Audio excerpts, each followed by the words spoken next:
Vous vous appelez comment? Angèle. Angèle. Et vous faites quel type de pêche? Tout ce qui est sardines, anchois, poissons bleus à la Seine, c'est-à-dire c'est des filets tournants. Et sinon on fait le thon à la canne avec de l'appât vivant. Et l'appât vivant c'est la sardine, l'anchois, petit chinchard.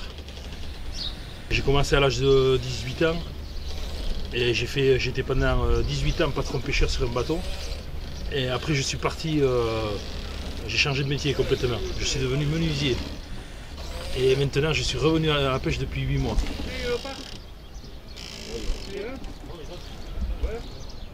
Très compliqué avec les réglementations et tout ça, c'est devenu très compliqué. Par rapport à ce que j'ai connu moi avant, ça n'a plus rien à voir. Entre les quotas, la réglementation, les contrôles qu'il y a, avant la pêche c'était une liberté. Et maintenant c'est plus une liberté.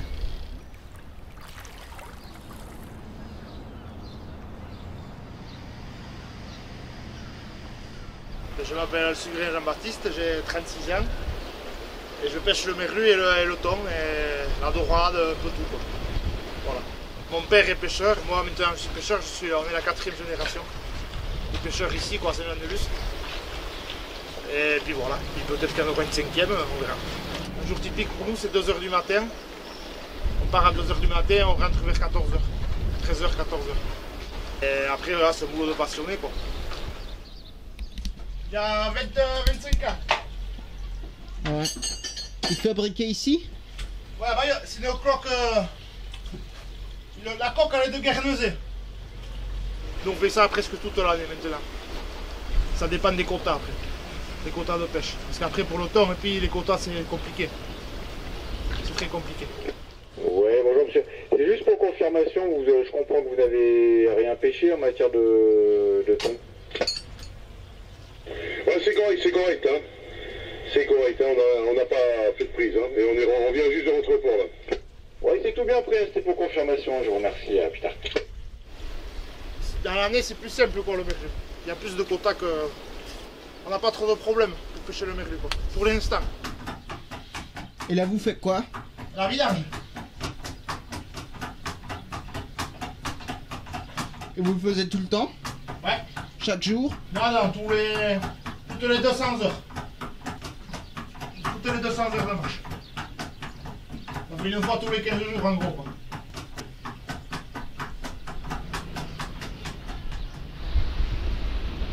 Donc on pêche le thon à la canne, c'est-à-dire que quand on trouve un banc de thon, on lui donne à manger. On a des cuves avec de l'eau qui est réfrigérée, afin qui est renouvelée tout constamment. Et on appâte avec ça, avec des petits anchois vivants. Le thon vient manger à côté du bateau et on le pêche avec des graines de canne là. Voilà. Alors, on a un quota de 9 tonnes de thon et là on en a déjà pêché 4,5. Il en reste 4,5 à pêcher et après on a fini. Et malgré ça, c'est dommage parce qu'il y a énormément de thon rouge cette année.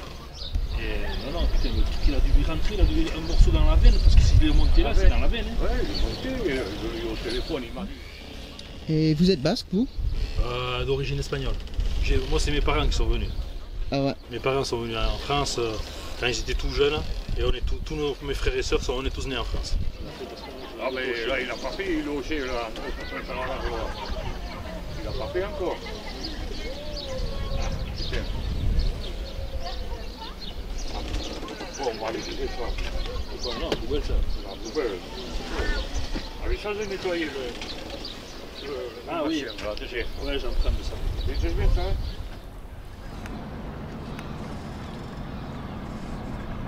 Oui, ça fait 3 ans que tu pêches? Ouais, moi, à peine 3 ans. 3 ans, moi. Alors on met un hameçon on met une sardine à chaque hameçon et on jette un par un. Et on pêche le poisson vivant. Non, la pêche traditionnelle, je crois que c'est le thon et la sardine. Voilà. Et c'est venu depuis, voilà. Ça fait quand même quelques années. Et c'est en train de prendre le dessus sur les autres pêches. C'est une pêche durable. C'est sélectif et on n'abîme rien, ni les fonds, on n'abîme pas, on n'abîme rien. C'est une pêche écologique, on va dire. On leur laisse la chance à l'hameçon. Il y a des fois, ça pêche pas, mais on ravage pas tout avec des chaluts ou des filets. Alors il y en a qui ne seront pas contents qu'on parle comme ça, mais on défend notre casse-croûte les gars. Pourquoi il y a ce truc-là? Ça c'est pour mettre le poids. Ah, tu mets un poids aussi? On met un poids au bregnard. Pour qu'elle coule au départ. Et on a regardé sur internet jusqu'à 600 mètres le merlu. 600 mètres? Ouais. Jusqu'à 600 mètres. Ah, mais il y a des périodes quand il n'y a pas, il faudrait peut-être aller plus profond. Mais oui. Par contre, c'est compliqué après quand. Donc c'est le bord de la fosse, on est à 250, machin, 300, et après, quand ça part, puis il te faut des horaires. Ça va être compliqué, ouais, mettre, je pense, à 200 mètres et aller chercher de tirer 60 chiffons, c'est compliqué, on peut être un peu vite.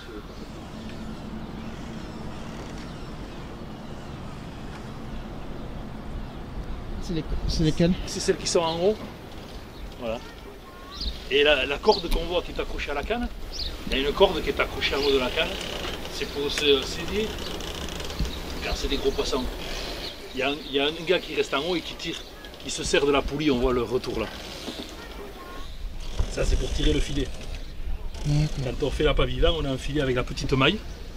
C'est le filet qu'on a sur le côté, avec la toute petite maille. Et ça sert à fermer le filet.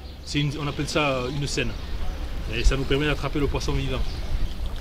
C'est vraiment une pêche traditionnelle et on n'est plus très nombreux.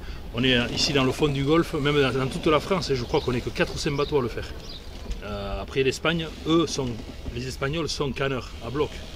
Eux, par contre, toutes leurs flottilles sont comme ça, mais avec des bateaux qui sont 3 fois plus grands.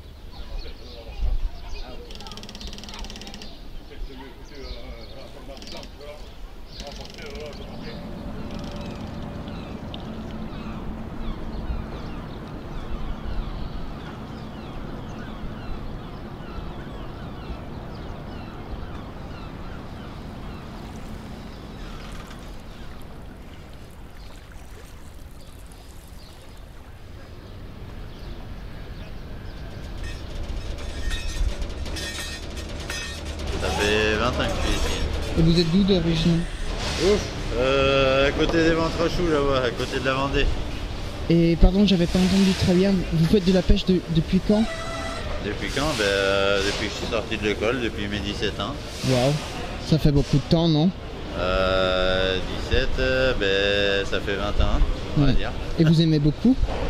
Ouais, si on n'aime pas ce métier, on peut pas le faire. Hein. C'est celui qui le fait pour le fric, c'est pas. Tu le vois direct et c'est pas. Tu le vois sur les personnes, ceux qui le font juste pour l'argent, bon. On n'a rien à foutre du matériel, c'est juste qu'ils prennent ce qu'ils ont à prendre et puis voilà. Ouais. Bonite, merlu, sol, bar, lot, tout ce qu'on peut quoi. C'est déjà assez compliqué comme ça, hein, tu vois, on a déjà du mal à sauver les journées alors. Ici là, moi j'étais habité, tu vois, je faisais la pêche côtière, donc je partais pendant une semaine, je partais beaucoup plus nord, tu vois. Et bon, plus nord il y a beaucoup plus de poissons qu'ici quoi. Ici là, c'est la faillite. C'est la misère. On va ce que l'on. Ah ouais. Tu veux que je te montre comment on pèse pour la table? Ouais. Excuse. D'accord, merci.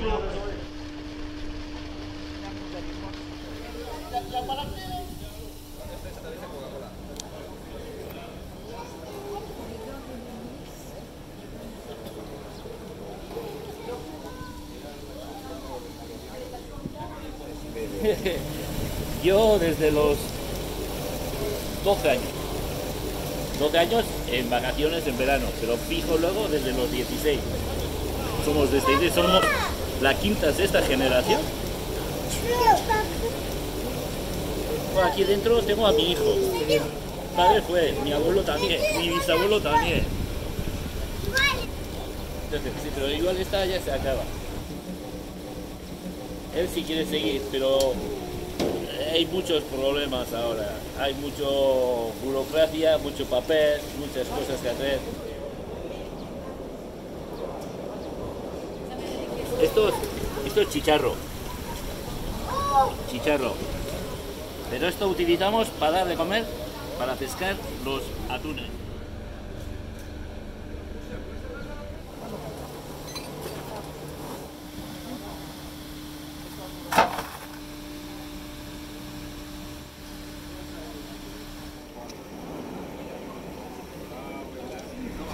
los dos.